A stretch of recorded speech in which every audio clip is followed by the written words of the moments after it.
अब अगले दिन ये सदन आता है नदी के किनारे। मैंने आपको बताया था ये कुछ ऐसा करेगा जो कि अनएक्सपेक्टेड था। इसने नदी के किनारे आकर देखी एक छोटी सी नाव। बहुत सारी छोटी छोटी नावें थी वहाँ पर। तो इसने एक नाव चलाने वाले मल्लाह से बोला कि ये इनमें से कोई नाव बिकाऊ है क्या। तो नाव वाला हुक्का पी रहा था, उसने हुक्का छोड़ा और सदन को नावें दिखाने लगा। उसने एक नाव का फैसला कर लिया कि ये खरीदूंगा। अब घर जाके इसको पूरी रात नींद नहीं आई। अभी इस नाव का करने क्या वाला है, ये सोचने वाली बात है। ये इस नाव को खरीद के खुद चलाएगा।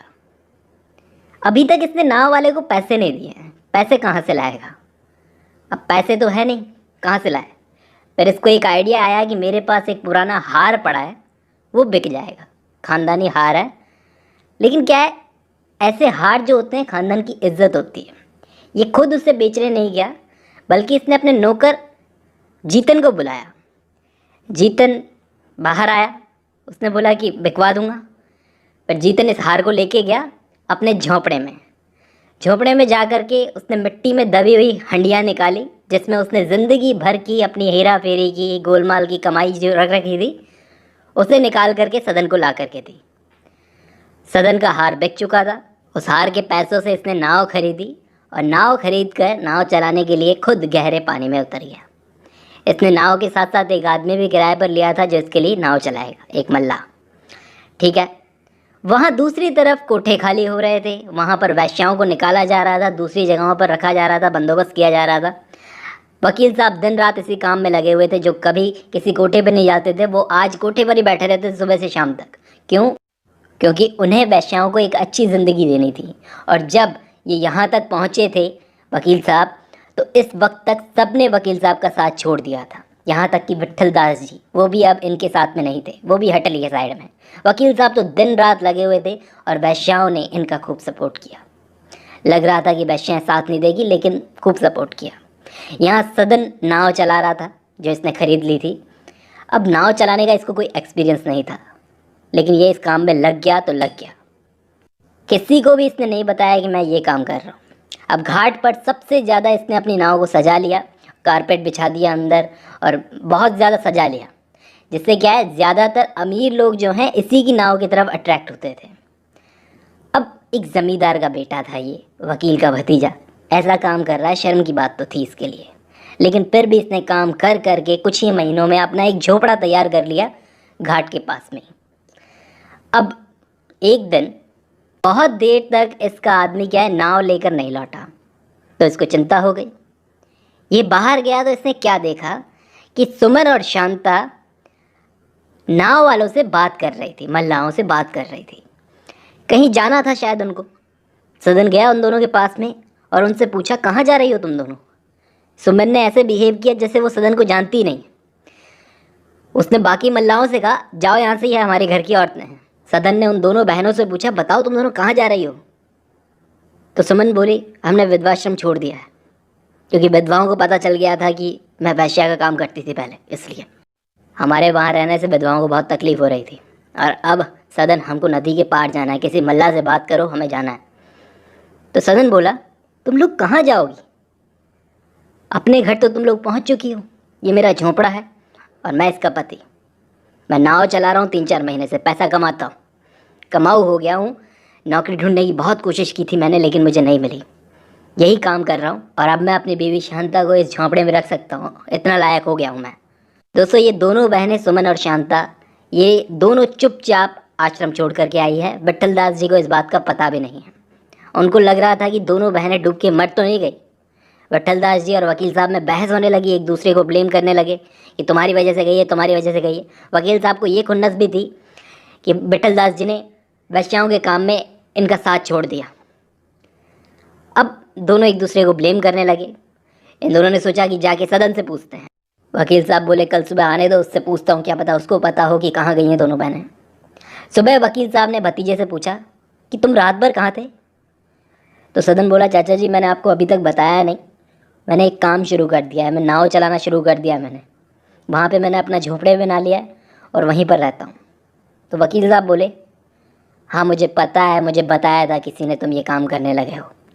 वैसे इसमें बुराई क्या है, रहो झोंपड़े में। बल्कि मैं तो कहता हूँ एक और नाव खरीद लो, खूब पैसे कमाओ, कम से कम कुछ काम तो कर रहे हो। लेकिन बेटा खाना खाना तो तुम्हें इसी घर में खाना पड़ेगा। मैं नहीं चाहता दो दो हांडी चढ़े। आई समझ में? तुम मुझसे अलग नहीं हो, आई समझ में? लेकिन सदन बोला, नहीं चाचा, अब मुझे ज़िम्मेदार होने दो। अगर ज़रूरत पड़ेगी ना तो आपसे हेल्प मांगने में मुझे कोई प्रॉब्लम नहीं है, लेकिन अभी मुझे अपनी बीवी के साथ रहने दो, अपने घर में रहना है। तो वकील साहब को चिंता थी कि बड़े भाई साहब को पता चलेगा कि शांता इसके पास में है, इसके साथ में रह रही है और ऊपर से सुमन और रह रही है, तो वो तो मुझ पर टूट पड़ेंगे। लेकिन सदन बोला कि वो कभी नहीं मानेंगे चाचा, उनको मनाना बेकार है। मैंने कोई पाप नहीं किया जो छुप के रहूँगा, खुलकर रहूँगा अपनी बीवी के साथ में। सुभद्रा को अपने भतीजे की इस हिम्मत पर बहुत गर्व हुआ। बोली, जा बेटा, सही कर रहा है। तो सदन अपनी बीवी के साथ में रहने लगा। अब ये खबर पहुंची गांव में बड़े भाई साहब के पास में, यानी कि सदन के बाप के पास में। ये सुनकर के सदन के पापा गर्म हो गए। बोले, मैं उस छोकरे की गर्दन काट दूंगा, वो समझता क्या है खुद को। लेकिन सदन की माँ बोली, नादान है, सुमन की बातों में आ गया होगा। लेकिन वो बहुत ही गर्म थे। बोले, सदन की माँ चुप हो जा वरना तेरा भी गला काट दूंगा। दूध पीता बच्चा नहीं है, तूने उसको बिगाड़ा है। एक भी पैसा नहीं मिलेगा प्रॉपर्टी में से। वो क्या समझता है, बाबा जब मर जाएगा तो पैसा मिलेगा, भीख मांगेगा भीख। उस चुड़ैल को कभी भी मैं अपने घर की बहू नहीं बनाऊंगा। बड़े भाई साहब आज बहुत बहुत ज़्यादा गुस्सा थे। बोले, सारी प्रॉपर्टी दान कर दूंगा। यहाँ सदन बड़ा खुश था अपने झोपड़े में, क्योंकि उन दोनों बहनों ने, शांता बड़ी खुश थी, सुमन ने सारे घर का काम संभाल रखा था। वो कपड़े सिलती थी, सारा खाना बनाती थी और सारे घर का काम करती थी, सिलाई करके अपना खर्चा खुद चलाती थी। लेकिन इन हस्बैंड वाइफ से कुछ नहीं मांगती थी, इतना काम करती थी। लेकिन यहाँ पर थोड़े टाइम में सदन और शांता को इसकी कोई कदर नहीं होती थी। उन्हें तो लगता था जैसे ये काम करने के लिए ही बनी है। वो दोनों अपने में लगे रहते तो ये सारा दिन काम करती रहती। अब दोस्तों, अगर आप देखोगे तो सुमन में वाकई बहुत ही चेंज आया है। अगर आप उसे नोवेल की शुरुआत में देखते और अब देखोगे तो काफ़ी चेंज आया है। उसको अगर बुखार भी आ जाए ना इनके घर में तो ये किसी को नहीं बताती थी, इसको कोई पूछने वाला ही नहीं था। सदन और शांता में से कोई भी नहीं। वो दोनों हस्बैंड वाइफ अपने आप में लगे रहते थे और ये अकेले पड़ जाते थे, इसको पूछने वाला कोई नहीं था। वो दोनों हस्बैंड वाइफ इस पर तरस तो दिखाते थे, लेकिन इसे वो नहीं चाहिए था। ये दोनों बचे बचे रहते थे, पता नहीं क्यों सुमन से। इसे घर की नौकरानी टाइप का बना दिया था। साफ साफ दिख रहा था कि इनके दिमाग में चल क्या रहा है। ये कहना चाहते थे लेकिन कह नहीं पा रहे थे कि सुमन, अब तुम अपना बंदोबस्त कहीं कर लो, क्योंकि अब हमारी फैमिली है। फिर एक दिन यहाँ पर, जहाँ पर ये लोग रहते थे नाव वालों के आसपास, सारे नाव वालों को पता चल गया कि ये सुमन एक टाइम पर वैश्या थी। अब नाव वालों की औरतों ने इसके घर में आना बंद कर दिया। सदन के घर में सुमन के पास में पहले आती थी, उन्होंने छोड़ दिया। सदन के घर का पानी भी पीना बंद कर दिया। ऐसे ही दूसरा साल भी आ गया और सदन को अब थोड़ी थोड़ी बात पर सुमन से चिढ़ होने लगती थी। सुमन पर वो गुस्सा कर देता था। सुमन को समझ में आ गया था कि अब यहाँ से भी निकलने का टाइम आ गया है। दुनिया में कोई भी अपना नहीं होता। उसकी खुद की बहन अब उससे ऐसा बिहेव करने लगी थी कि पूछो ही मत। उस दिन वो बहुत रोई, सोचने लगी कि अब कहाँ जाऊँ। एक दिन अपनी बहन शांता से जाकर उसने पूछ ही लिया कि तुम्हें कोई प्रॉब्लम है मेरे यहाँ पर रहने से? अगर है तो प्लीज़ मुंह पे बोलो, मेरा यहाँ रहना अच्छा नहीं लगता तुझे और तेरे पति को, तो बता दो। तो शांता बोली, अगर तुम सब जानती हो तो पूछती क्यों? सुमन बोली, दुनिया चाहे कितना भी नीच समझे मुझे, कोई प्रॉब्लम नहीं, लेकिन तुम दोनों मेरी सिचुएशन जानते हो। तुम लोग ये जानते हुए भी नीच समझ रहे हो, बहुत तकलीफ़ हुई आज। शांता बोली, मुझे तुम्हारे यहाँ रहने से कोई प्रॉब्लम नहीं, लेकिन अब दुनिया में यही चलता है तो क्या करें? तुम जानती हो लोग हमारे घर का पानी भी नहीं पी रहे हैं। तो सुमन समझ गई थी अब यहाँ से निकलने का टाइम है। वकील साहब वैश्याओं का भला करने में लगे हुए थे। वहाँ पर वैश्याओं की बेटियों के लिए एक अलग से अनाथालय बनाया था उन्होंने, कि वैश्याएँ अपनी बेटियों को अपने साथ में ना रखें, कम से कम उन्हें एक अच्छी ज़िंदगी नसीब हो। वो वैश्याएँ जो हैं बहुत खुशी से सपोर्ट कर रही थी वकील साहब का। अब ऐसे ही देखते 2 साल और गुजर गए। अब इतने सालों बाद गांव में बड़े भाई साहब का दिल पिघल गया अपने बेटे के लिए कि बेटा जैसा भी है तो अपना बेटा ही ना। शहर में है, चल के मिलते हैं उससे। अब सदन को एक बच्चा भी हुआ है, तो मिलकर चलते हैं, देखते हैं बेटे ने कौन सा काम शुरू किया है नाव चलाने का और कैसा घर बनाया है। और दोस्तों, यहाँ पर सदन को दिन ब दिन सुमन का अपने घर में रहना बिल्कुल अच्छा नहीं लग रहा था। वो उसे नीच नज़र से देखता था। सोचता था कि यही वजह है कि मैं और मेरी बीवी यहाँ पर रह रहे हैं, अपने घर वालों से दूर। देख लो, ये वही सदन है जो कभी सुमन पर जान देता था और आज इसे घर से बाहर निकालना चाह रहा है। आज सोचता है कि मैं भी क्या पागल था जो ऐसी रंडी के पीछे पड़ा था। इसकी बीवी शांता ने तो काम करना बिल्कुल ही बंद कर दिया था, क्योंकि अभी अभी वो माँ बनी थी। और एक दिन सदन के पिताजी, उसकी माँ, घर के सारे लोग, चाचा चाची, उसकी दोनों बहनें, सब सदन से मिलने आए। सदन ने अपना सिर घर वालों के सामने झुका लिया। पिताजी बोले, आज तेरे बाप को तुझ पर नाज है और तू सिर झुकाए खड़ा है। मेरे ना सही तो अपने माँ के तो पैर छू ले। सदन को अपने बाप को देखकर रोना आ गया। सदन के पिताजी भी उसको देखकर रोने लगे। माँ बाप ने अपने बेटे को गले लगा लिया, ये अपनी माँ के पैरों पर गिर गया। क्या सीन था। सदन के तो पैर ही ज़मीन पर नहीं थे, सारे के सारे उसके बेटे की छठी पर आए। अंदर जाके सदन की माँ ने घर देखा तो बेटे का घर तो बड़ा साफ था, सारी चीज़ें ठिकाने पर थी। शांता ने देखा सास आई है तो सास के पैर छुए। बहू तो बहुत सुंदर थी, बच्चा तो कान्हा था, कान्हा। सारे के सारे लोग खुश थे, लेकिन किसी ने भी ये नहीं सोचा कि सुमन कहाँ पर। सुमन बैठी थी गंगा घाट पर। उसने देखा कि सदन की फैमिली आ गई है। अब वहाँ अपना दाना पानी ख़त्म हो गया। आज ये बैठी सोचने लगी कि अब कहाँ जाऊँ, क्योंकि अब बहन शांता को, इसकी बहन शांता को भी इस पर भरोसा नहीं था।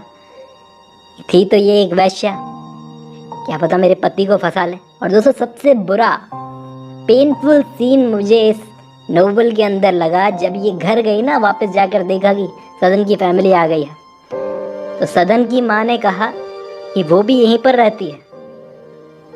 तो उन्होंने कहा हाँ।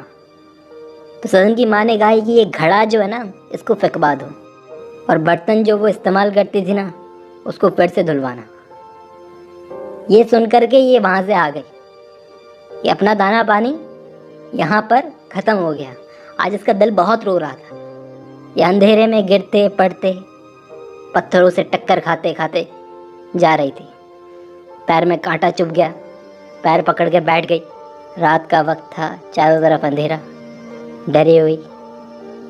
आज अकेलापन कुछ ज़्यादा ही लग रहा था। उसे याद आई दमयंती, सीता माता, सावित्री, सबकी याद आई। इन सबको भी तो भुगतना पड़ा था ना, क्योंकि औरत का शुरू से दुख भोगने वाला भाग्य है। पूरी रात ये सफ़ेद साड़ी में सड़क पर घुटनों पे साड़ी को लपेट कर बैठी रही। इसे वो दिन याद आ रहा था जब इसके पति ने इसको घर से निकाला था। उस रात भी तो ये ऐसे ही बैठी थी।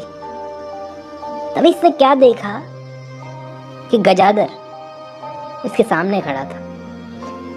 गजादर ने आकर बड़े प्यार से इसके सर पर हाथ फेरा और कहा कि तुम्हें मैंने कहा था ना कि आज तक तुम खुद के लिए जीती आई हो, अब दूसरों के लिए जियो, वहीं तुम्हारा रास्ता है। लोग तुमसे भी बहुत बुरी हालत में हैं। गजादर ने इसे उठाया और एक जगह ले गया, एक अनाथ आश्रम में।